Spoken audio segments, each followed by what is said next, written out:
बातमी छत्रपती संभाजीनगरमध्ये लाडकी बहीण योजनेची फसवणूक झालेली आहे। लाडकी बहीण योजनेचे पुरुष पैसे घेत असल्याची माहिती आहे।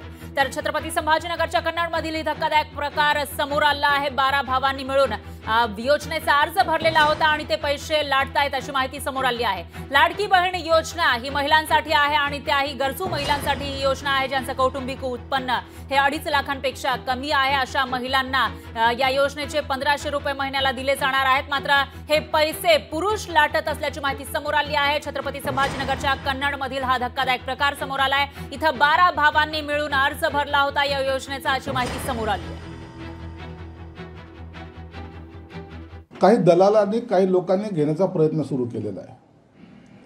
मुळामध्ये योजना सुरू झाली त्या काळामध्ये चुकीचे फोटो लावून चुकीचं करून किती फॉर्म रिजेक्ट झाले हे दाखवण्याचा प्रयत्न केला होता। परंतु आता काही लोक 12 15 फॉर्म भरतायत, वेगवेगळ्या अकाउंटवरून भरतायत, आधार कार्ड लावतायत आणि सरकारचे पैसे आपल्या खात्यात म्हणजे त्या माध्यमातून कसे येतील असा प्रयत्न तो काही ठिकाणी उघडकीस आलेला आहे।